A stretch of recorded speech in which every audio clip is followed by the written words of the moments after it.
Maya had always been the quiet type. She walked through the halls of Lincoln High School with her head down, books clutched tight against her chest, hoping nobody would notice her. But lately it felt like the wrong people were noticing her way too much. It started small, like most bad things do. Comment here, a laugh there. Maya told herself she was just being too sensitive. After all, she was used to being one of only a handful of black students in her classes. She had learned to brush off certain looks and whispers that came her way. But this was different. This felt personal.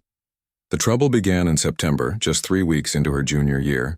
Maya was rushing to her chemistry class when she heard someone behind her making monkey sounds.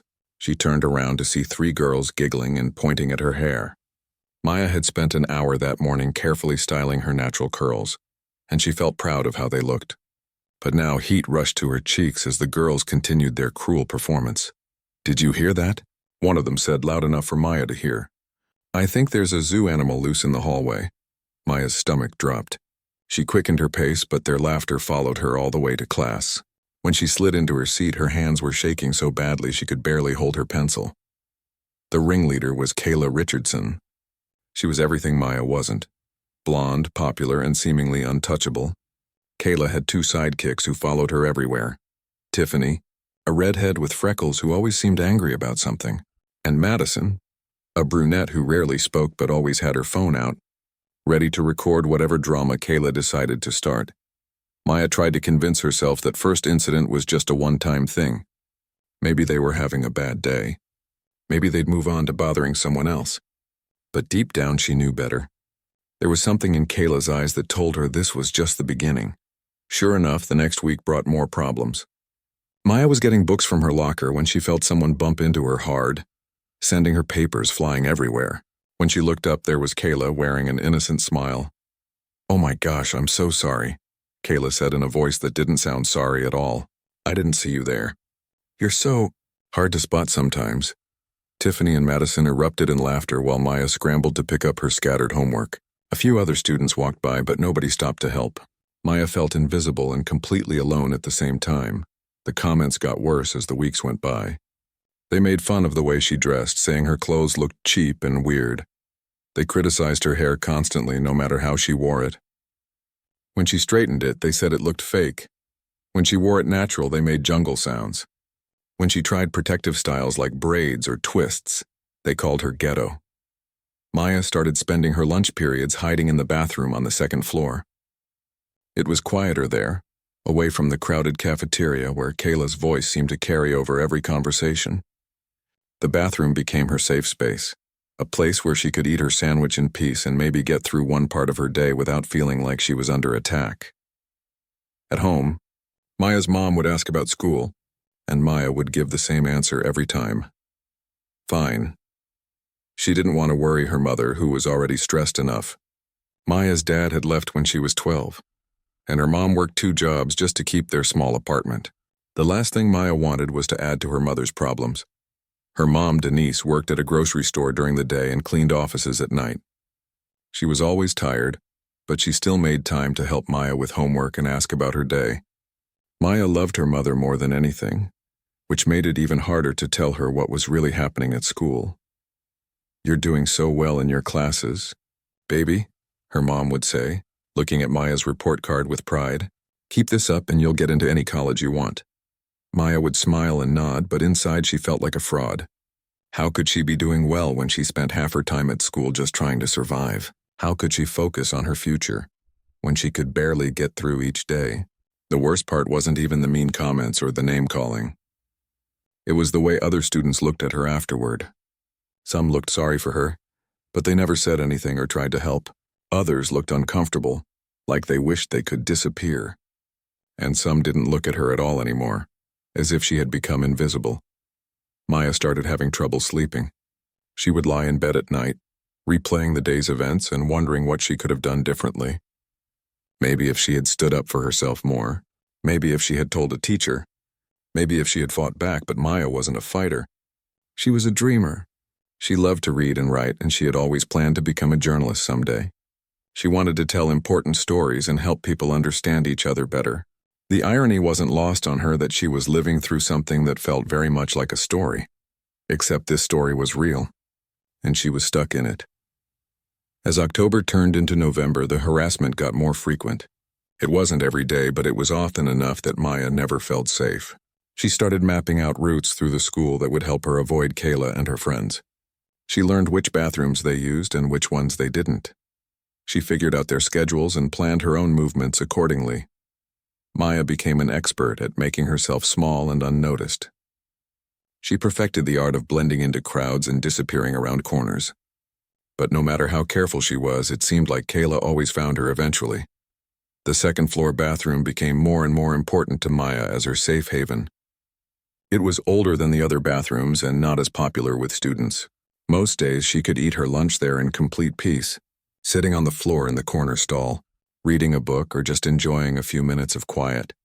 She had no idea that this peaceful refuge would soon become the place where everything would change forever. It was a Tuesday in March when everything changed. The morning had started like any other day. Maya's alarm going off at 6:30. Her mom already gone to her early shift at the grocery store, leaving a note with a heart drawn on it next to Maya's lunch money on the kitchen counter. Maya had been feeling a little more hopeful lately. The bullying hadn't stopped, but it seemed to be happening less often. Maybe Kayla and her friends were getting bored with their cruel game. Maybe they had found someone else to pick on.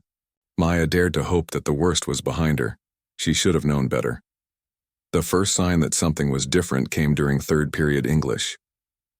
Maya noticed Kayla, Tiffany, and Madison whispering more than usual, their heads bent together over Kayla's phone. Every few seconds, one of them would glance in Maya's direction and smile in a way that made Maya's stomach clench with worry. When the bell rang for lunch, Maya gathered her things slowly, waiting for the classroom to empty before making her way to her usual hiding spot. She had learned that timing was everything when it came to avoiding trouble. Too early and she might run into the trio in the hallways. Too late and other students might already be in the bathroom. Maya climbed the stairs to the second floor, her footsteps echoing in the empty stairwell. The lunch rush was in full swing downstairs, which meant the upper floors were usually deserted. She pushed open the door to the old bathroom and felt the familiar sense of relief wash over her. The bathroom was small and outdated, with only 3 stalls and 2 sinks. The tiles were a faded yellow color, and one of the fluorescent lights flickered constantly. It wasn't pretty, but it was quiet, and that's all Maya cared about. She went to her usual stall, the one at the far end, and sat down on the floor with her back against the wall. She pulled out her lunch, a peanut butter and jelly sandwich, an apple, and a juice box. Simple food, but it tasted like freedom when she could eat it in peace. Maya was halfway through her sandwich when she heard the bathroom door creak open. Her heart immediately started pounding. She held her breath and listened, hoping whoever it was would use the bathroom quickly and leave. Instead, she heard voices, multiple voices, and they were voices she recognized. "I know she's in here." Kayla's voice echoed off the bathroom tiles. "I saw her come up here." "She's probably hiding in that gross stall like always," Tiffany added with a laugh. Maya's blood turned to ice. She looked around frantically as if there might be some escape route she had never noticed before. But she was trapped. The stalls didn't have windows, and there was only one way out, past the 3 girls who were now standing between her and the door. "Maya!" Kayla called in a sing-song voice. "We know you're in here. Come out, wherever you are." Maya's hands were shaking so badly she could barely hold her sandwich. She tried to stay perfectly still, hoping maybe they would think they were wrong and leave. But her hope was short-lived. The sound of footsteps approached her stall, and suddenly Kayla's face appeared under the door. She was practically lying on the dirty bathroom floor just to peek at Maya, which showed how determined she was to cause trouble. "Found you," Kayla announced, jumping back to her feet. The stall door rattled as someone tried to push it open, but Maya had locked it from the inside. For a moment, she felt a tiny spark of relief. At least they couldn't get to her immediately. "Open the door, Maya." Madison's voice joined the others. It was the first time Maya had heard her speak directly, and there was something cold and threatening in her tone. "Yeah, don't make this harder than it needs to be," Tiffany added. Maya's mind was racing. She thought about calling for help, but who would hear her? The bathroom was isolated, and most of the school was downstairs in the cafeteria. She thought about staying locked in the stall until they gave up, but something told her they weren't going to leave easily this time. "We just want to talk to you," Kayla said, but her voice had a sharp edge that made it clear this wasn't going to be a friendly conversation. Maya made a decision. She would try to leave quickly and get past them before they could stop her. She stood up slowly, trying not to make any noise, and carefully unlocked the stall door. The moment she stepped out, all three girls moved to block her path to the exit. Maya found herself trapped in a semicircle with the sinks behind her and no way out. "There she is," Kayla said with a cruel smile. "We've been wanting to have a little chat with you, Maya." Up close, Maya could see that all three girls had their phones out. The sight made her stomach drop even further. Whatever they were planning to do, they wanted to record it. "We're tired of seeing your face around here," Tiffany said, stepping closer. "This school was so much better before you showed up." Maya wanted to point out that she had been at Lincoln High just as long as they had, but her voice seemed to be stuck in her throat. She looked toward the door, calculating whether she could make a run for it, but Madison was positioned right in her path. "You don't belong here," Kayla continued, holding up her phone.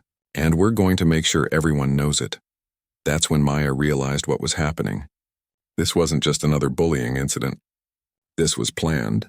They had followed her here on purpose with their phones ready, intending to humiliate her in a way that would be permanent and public. Maya's fear began to mix with anger. She thought about all the months of harassment, all the times she had stayed quiet, all the tears she had cried alone in her bedroom. She thought about her mother working 2 jobs to give her a better life, and how ashamed her mom would be if a video of her daughter being humiliated went viral at school. Something inside Maya shifted. Without really thinking about it, she reached into her pocket and pulled out her own phone. If they were going to record this, then maybe she should too.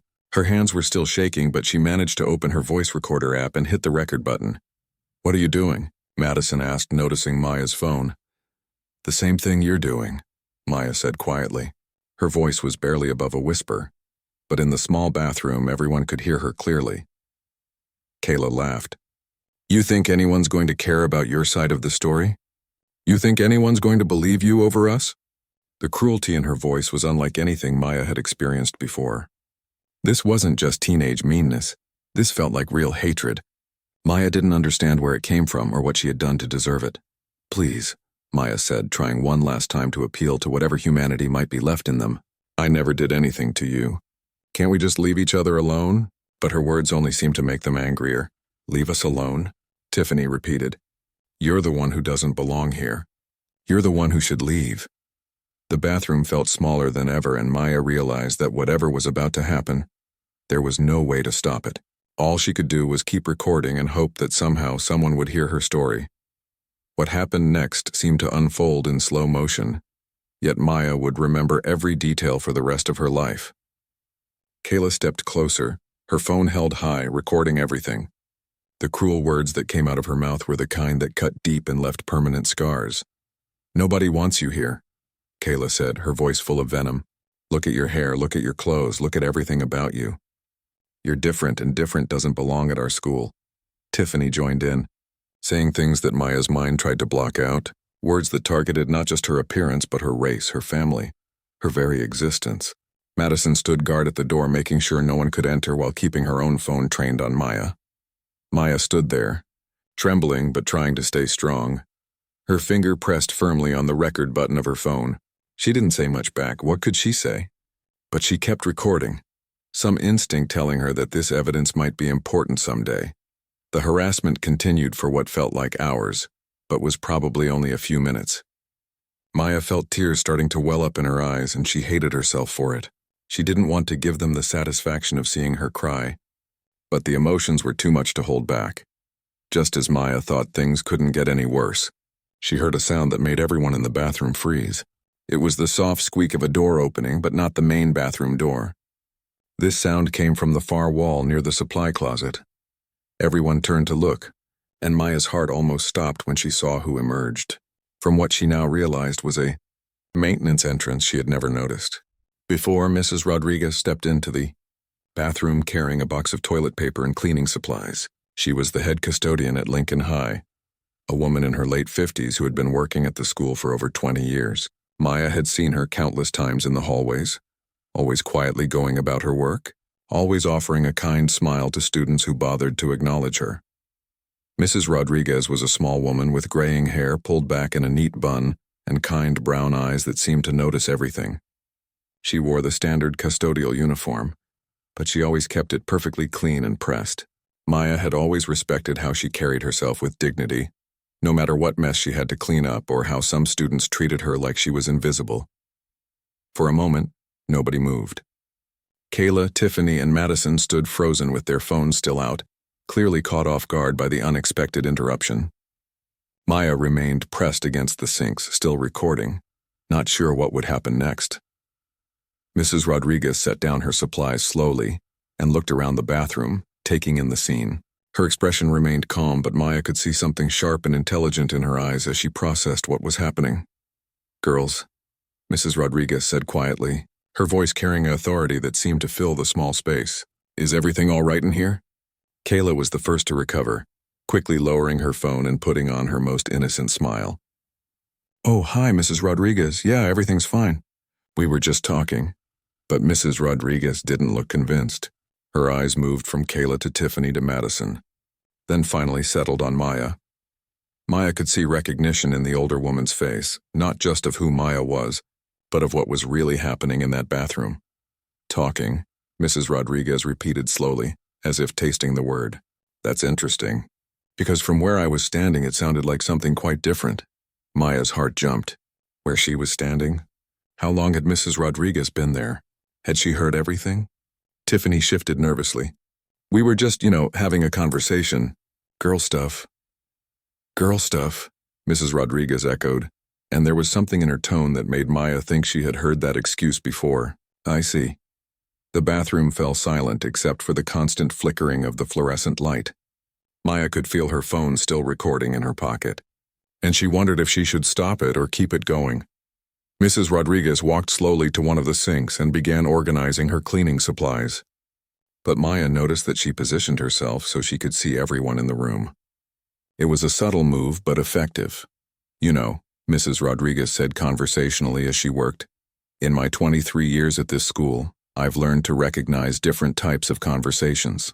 There are friendly conversations, academic conversations, problem-solving conversations." She paused and looked directly at Kayla. "And then there are conversations that aren't really conversations at all." Kayla's cheeks turned red, but she maintained her innocent act. "I don't know what you mean, don't you?" Mrs. Rodriguez asked gently. "Because I've been working in this school long enough to know the difference between students talking and students being cruel to each other." Madison finally spoke up, her voice defensive. "We weren't being cruel. Maya's just being sensitive." Mrs. Rodriguez turned her attention to Madison, and Maya saw something in the custodian's eyes that reminded her of her own mother when someone tried to lie to her. "Sensitive," Mrs. Rodriguez repeated. "That's another interesting word choice." She finished organizing her supplies and faced the group directly. "May I ask what you were recording on your phones?" The question hung in the air like a challenge. Maya watched as the three girls exchanged glances, clearly not prepared for this line of questioning. "We weren't recording anything," Kayla said quickly, but her phone was still visible in her hand. Mrs. Rodriguez nodded slowly. "I see, and Maya?" She turned to look at Maya with kind eyes. "How are you doing, sweetheart?" The simple question, asked with such genuine concern, nearly broke Maya's composure completely. Here was an adult who was actually asking how she was, who seemed to care about her well-being, who wasn't dismissing what had happened as just kids being kids. Maya started, but her voice came out as barely a whisper. She cleared her throat and tried again. "I'm okay." But Mrs. Rodriguez seemed to hear everything Maya wasn't saying. Are you sure about that?" Maya looked at the three girls who had been tormenting her, then back at Mrs. Rodriguez. For months she had kept silent about what was happening to her. She had protected her tormentors by not telling anyone, had suffered alone rather than caused trouble. But something about Mrs. Rodriguez's presence, something about the way she was looking at Maya with such understanding and concern, made Maya want to tell the truth for once. "No," Maya said softly. "I'm not okay." Mrs. Rodriguez nodded as if this was exactly what she had expected to hear. "I didn't think so." Kayla stepped forward, panic starting to show in her voice. "Look, Mrs. Rodriguez, this is all just a big misunderstanding. We were just joking around with Maya. She knows we didn't mean anything by it." but Mrs. Rodriguez held up a hand to stop her. "That's enough, Kayla. I think I've heard quite enough." The authority in her voice was unmistakable now. This wasn't the quiet custodian who cleaned up messes and stayed in the background. This was a woman who had seen too much and wasn't going to stay silent anymore. "I think it's time for you three to return to the cafeteria," Mrs. Rodriguez said firmly. "Now." For a moment it looked like Kayla might argue, but something in Mrs. Rodriguez's expression convinced her otherwise. One by one, the three girls filed out of the bathroom, their phones finally put away, their cruel performance over. When the door closed behind them, Maya found herself alone with Mrs. Rodriguez for the first time. The bathroom felt different now, not like a place of hiding, but like a place where truth could finally be spoken. After the three girls left, the bathroom fell into a different kind of silence.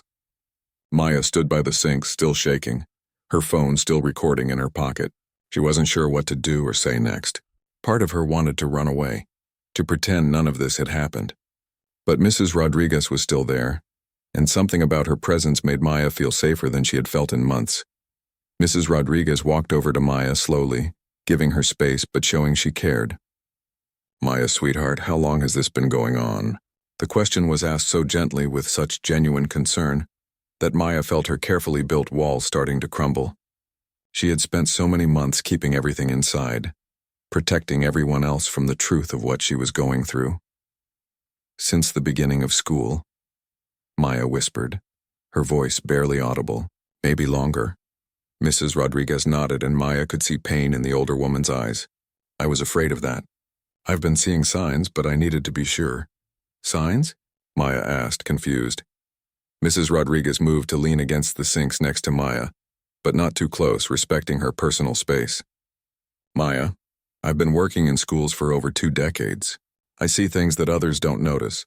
I see students eating lunch alone in bathrooms. I see kids taking longer routes to class to avoid certain hallways. I see the way some students change when certain other students are around." Maya looked at Mrs. Rodriguez with new understanding.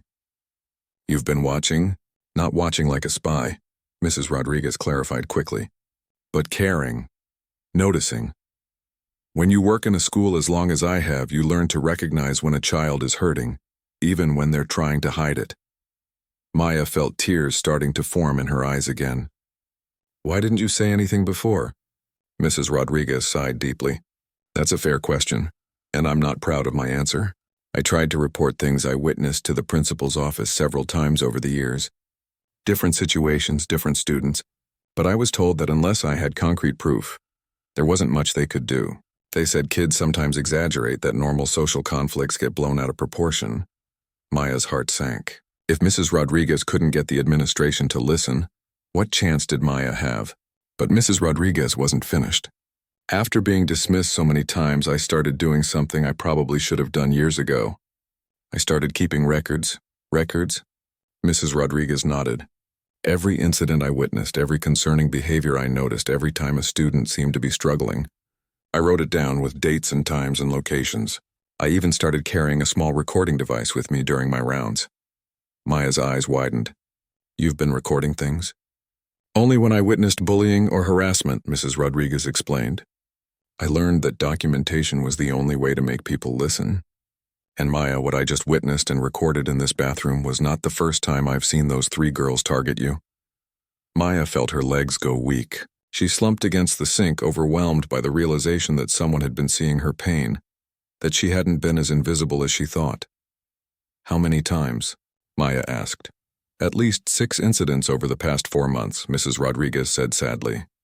"Hallway encounters, cafeteria situations, things that happened when teachers weren't looking. Each time I documented what I saw.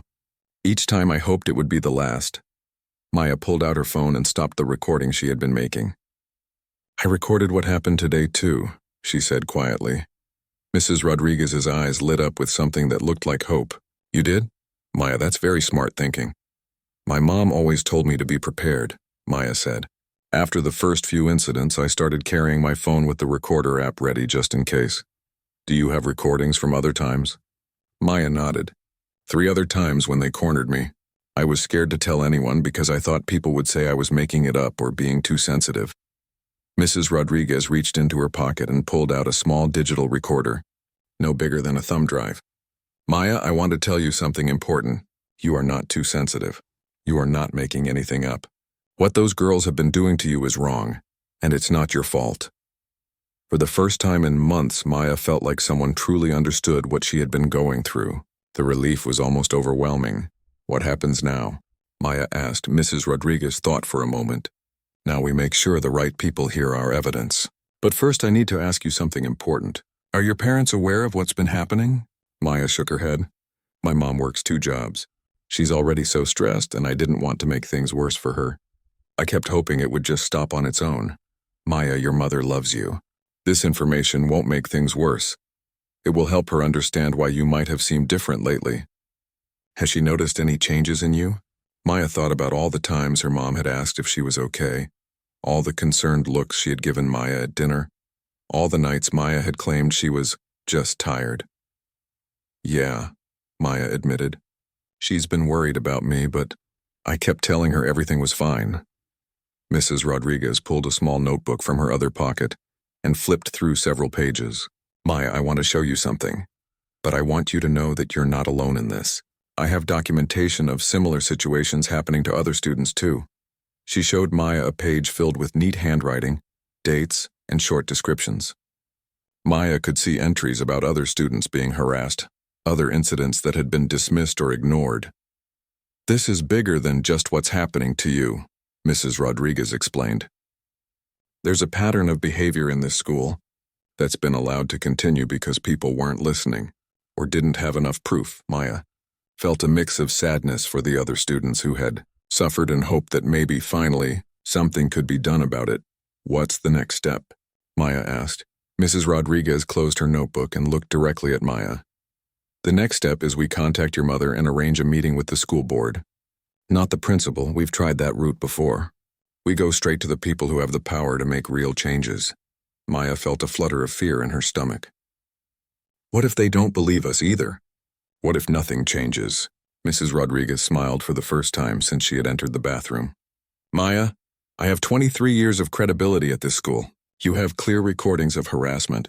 Together we have documentation of a pattern that can't be ignored or dismissed. This time will be different. Maya looked at this woman who had been quietly protecting students for years, who had been gathering evidence and fighting battles that no one else knew about. She thought about all the other kids who might be suffering the way she had been suffering. Okay, Maya said, her voice stronger than it had been all day. Let's do it. Mrs. Rodriguez reached out and gently squeezed Maya's shoulder. You're braver than you know, sweetheart, and you're about to help a lot of other students who are going through the same thing you've been going through. As they prepared to leave the bathroom together, Maya realized that her safe hiding place had become something else entirely. It had become the place where she found her voice, where she discovered she wasn't alone and where she decided to fight back. Not just for herself, but for every student who deserved to feel safe. At school. That evening, Maya sat at her small kitchen table with her mother and Mrs. Rodriguez, 3 cups of coffee growing cold as they listened to the recordings together. Maya watched her mother's face change from confusion to anger to heartbreak as she heard the cruel words her daughter had been enduring in silence for months. Baby, why didn't you tell me? Denise asked, tears streaming down her face as she pulled Maya into a tight hug. I didn't want to worry you. Mom, you already work so hard and I thought maybe I could handle it on my own. Denise held her daughter tighter. Maya, nothing is more important to me than your well-being. Nothing. We're going to fix this. Mrs. Rodriguez spread her documentation across the table, pages of notes, dates, times, and her own recordings from various incidents throughout the school year. Denise, I want you to know that Maya isn't the only student this has happened to. I have evidence of at least 12 other incidents involving different students over the past 2 years. Maya's mother looked at the papers with amazement. You've been keeping track of all this? When the administration wouldn't listen to verbal reports, I decided to create a paper trail they couldn't ignore, Mrs. Rodriguez explained. Maya's situation was the final piece I needed to build a case strong enough to demand action. The next morning, instead of going to the principal's office as students usually would, Mrs. Rodriguez and Maya's mother requested an emergency meeting with the school board. They brought printed transcripts of the recordings. Mrs. Rodriguez's detailed documentation, and Maya's own written account of the months of harassment. The school board meeting was held in a small conference room with 5 board members, the superintendent, and the principal, who looked very uncomfortable when he realized what the meeting was about. Mrs. Rodriguez presented the evidence methodically, like a lawyer making a case. She played selected portions of recordings, showed her detailed logs, and explained how she had repeatedly tried to address these issues through proper channels without success. "Mrs. Rodriguez," said the board chairwoman, "are you telling us that you've been documenting harassment incidents for 2 years? And the administration has been aware of this?" "That's correct," Mrs. Rodriguez replied calmly. "I filed at least 15 reports with the principal's office regarding various bullying incidents. Most were dismissed as typical teenage drama or he said, she said situations without any investigation." The principal shifted uncomfortably in his seat. "Now that's not entirely accurate. We did look into several complaints, but without concrete evidence." "You mean like this?" Maya's mother interrupted, pulling out printed transcripts of the bathroom incident, "because this seems pretty concrete to me." As the meeting progressed, something remarkable began to happen. Other parents started showing up. Word had somehow spread through the community that someone was finally addressing the bullying problem at Lincoln High, and families who had been dealing with similar issues began arriving to share their own stories. By the end of the day, the small conference room was packed with parents, students, and community members. Maya found herself at the center of something much bigger than she had ever imagined. Her quiet suffering had become the catalyst for a school-wide reckoning with harassment and discrimination. The school board voted unanimously to launch a full investigation into the culture at Lincoln High. The principal was placed on immediate administrative leave pending the investigation's results. New anti-bullying policies were drafted and approved within a week. But the most shocking development came when the story began to spread beyond the school. A local news reporter heard about the situation and reached out to interview Maya and Mrs. Rodriguez. The story of the custodian who had been quietly documenting injustice for years, and the brave student who finally spoke up, captured people's attention in ways no one had expected. The news segment aired on a Friday evening, and by Saturday morning it had been shared thousands of times on social media. People from across the country were commenting, sharing their own stories, and praising both Maya and Mrs. Rodriguez for their courage. Maya woke up Saturday morning to find her phone buzzing constantly with messages. The mayor's office called, wanting to honor Mrs. Rodriguez with a community service award. The school district's central office called, offering Mrs. Rodriguez a newly created position as student advocate coordinator for the entire district. But perhaps the most shocking call came from Madison, one of the girls who had been in the bathroom that day. "Maya," Madison's voice was barely above a whisper through the phone. "I saw the news story. I wanted to say I'm sorry. Really, truly sorry." Maya wasn't sure how to respond. She had never expected any of the girls to reach out, especially not to apologize. "I know you probably don't want to hear from me," Madison continued, "but I need you to know that I didn't want to do those things. Kayla, she could be really persuasive, and I was scared of becoming her target if I didn't go along with it. But that's not an excuse. What we did was wrong, and you didn't deserve any of it." Maya felt a mixture of emotions: anger at the months of torment, relief at finally receiving acknowledgement, and surprising sympathy for Madison, who sounded genuinely remorseful. "Thank you for calling," Maya said finally. "I appreciate you saying that." "I know this doesn't fix anything," Madison said, "but I want you to know that some of us have been talking, and we want to do better. We want to help make sure this doesn't happen to anyone else." Over the following weeks, the changes at Lincoln High were remarkable. The new principal implemented comprehensive anti-bullying programs. Students formed peer support groups. Teachers received training on recognizing and addressing harassment. The whole culture of the school began to shift. Mrs. Rodriguez accepted the position as student advocate coordinator, and her first initiative was to create safe spaces throughout all the schools in the district where students could report problems without fear of retaliation. Maya found herself thrust into a role she had never expected. She became a spokesperson for anti-bullying initiatives, speaking at school board meetings and community events. Her quiet strength and articulate way of describing her experiences helped people understand the real impact of harassment on students' lives. The most surprising development came when Maya received a scholarship offer from a journalism program at a prestigious university, funded by people who had heard her story and been inspired by her courage to speak truth to power. As Maya stood in front of the bathroom mirror on her last day as a junior at Lincoln High, she barely recognized the confident young woman looking back at her.